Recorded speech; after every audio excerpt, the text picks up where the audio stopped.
Couple of depth chart things. We got depth chart today. Sure.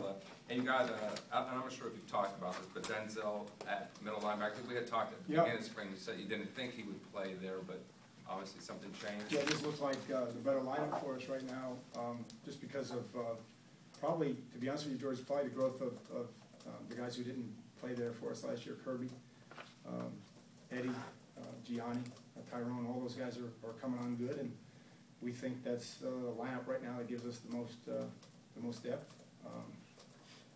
Ray notwithstanding, so we're gonna go with that. And so Denzel's been handling it pretty good these last 2 days. We'll see him tomorrow night. Go ahead. Oh yeah, what's AJ Highsmith done to maintain first team? Doing good. AJ's doing a good job. AJ's playing with more confidence. He's clearly stronger. He's playing more physical. Just got to continue to play fast and play with more confidence. And again, I'm reluctant to always say, well, that just comes with reps and all that, because none of us have time. There's urgency, and there's a no excuse mentality, and he's just got to keep pushing it in the film room and keep studying so he can play faster. With Denzel, I assume a young guy, but I assume you feel comfortable and confident that he can grasp the defense, making that minor switch. Denzel, yeah, he already has. And don't forget now, he played the Mike on the nickel, so he could play Mike or Will on the nickel. So he has a good grasp of it already. It won't be much of a position change, to be honest with you. He's doing a good job with it. So he kind of plays. I mean, he hits. And he played last year almost like a classic middle linebacker. No, at times, I mean, he was maybe your best hitter possibly. I think so. He's our most explosive tackler. He packs, you know, that 8-inch punch that you're always looking for. He's got a suddenness about him. He brings his feet, and you know he's in that 223 range right now. And again, we were playing with him last year in the single digits, 208, 209. So, but now at 223, and running the way he is. So again, he's doing good. He's got a whole nother gear though, guys. I'm telling you. And that's the challenge for the defensive staff, Coach D'Onofrio and Coach Barrow and Coach Swayze. He's got a whole nother gear that we haven't seen. We got to get it out of him. Is he getting the team in the position? Are you guys relying on him to sort of direct the troops? Sure, but you know, Jimmy's out there with him. You know, Gianni, TC. There's a lot of guys that can help us do that. But you're right. You know, that's probably the one thing that will be a little bit lagging, just in terms of the lineups. But he'll do a good job. Hey, Alan, is there any way that you possibly even look ahead to when the other players come in the fall as you're doing these movement Absolutely. around? Yeah, you have to, because that's how you build your team, and that's how you build your depth. And that's why we always say to the guys, you know, at the end of the day, you know, some of you guys are competing against guys that are not even here. You just don't know it, because if you may think, well, I'm second in line or third in line, and that's good enough for me, or I'll play if I'm second in line. But the reality is, there's a standard. If you don't meet the standard, then we gotta continue to move guys around and find guys that meet the standard.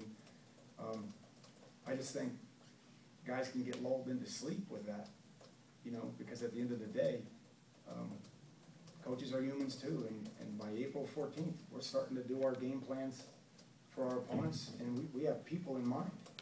You know, not just plays. We have people in mind who are getting the ball to, or who's going to cover in the slot, or whatever the case may be. And we need to see it now. Kelvin talked about, you know, training both at strong side and rush. Just how do you feel that he fits in there now? He's doing a good job. You know, if we were a 3-4 team, he would play outside linebacker, but we're kind of a hybrid. We have been a hybrid, and I think he's finding a home there. You know, he's a kid that's going to be 250 pounds plus. You know, he's in the 30s already, and he's really, you know, kept his weight down to play linebacker. So I think we'll continue to grow him and get him big, but he did a nice job last week. I've been very pleased with his, you know, the physical nature of that he's been playing with his hand on the ground. So he's a little bit of a hybrid like OV was for us last year, sometimes standing up, sometimes hand on the ground. He's doing a good job with it. Is there a good chance he stays at ends? Obviously, he can do both. Yeah, he can do both. He can do both. But again, it's, you know, for us, it's interchangeable in a lot of ways. Anyone that you see kind of being held out for precaution, or you know, tomorrow, just taking it easy on? Yeah. Well, we released that Felice is down for the rest of the spring. And again, if we were in season, I don't even know if we would do that. We just want to get him done and get him healthy. He'll be back in 2 weeks. Mo, we're going to hold out. Higgins, you know, because of that groin that he reached back in the first scrimmage. Oh, check, he's good? no, he's fine. Practice every rep today, he'll be ready to go.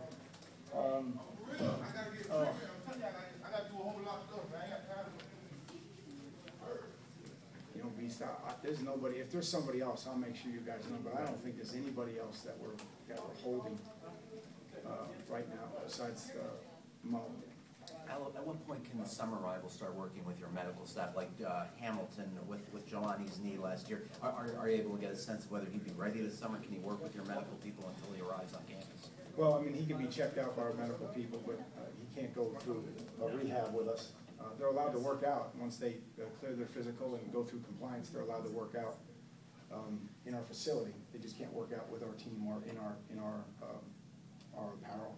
You know what I mean? But so certainly he'll start to do that. But we haven't had any really pushback from Jelani's camp that things aren't going the way we wanted to go, and he should be on schedule. Raphael Kirby, you spoke highly of him. Yes. Can you explain more about what impresses you about him? I mean, he's just one of those. I mean, he's just tough. He is relentless, and he's smart. To be honest with you, he plays coiled and combustible. He reads his key and he goes, and he's doing a really good job. He really, and he's a kind of a throwback in terms of just being a real physical player and a smart player, and just really impressed with his maturity. To be honest with you. Al, you have a Tricolor at the second team. Is that from the injury because you couldn't work out, or? Yeah, again, I did that on Wednesday, and I was like, you know, where's he going to be at? So we put him on there in the hopes that he would make it back. Shayon's been working on that side. Olsen Pierre, to be honest with you, has been doing a little bit double duty between tackle and end. You know, and so he'll give us a little bit at end as well. But they'll all get action. Coach, can you talk a little about, I guess we've heard about some flyers on around campus asking students if they're interested in playing, the thought process behind putting those up, and what do you hope to get out of it? Yeah, I just, again, I think it's laughable that people are making a big deal about that. That happens on every football program in the country. Looks for walk-ons from the student body. Again, the hope is that you find one or two that help us. A guy like Fentress, for example.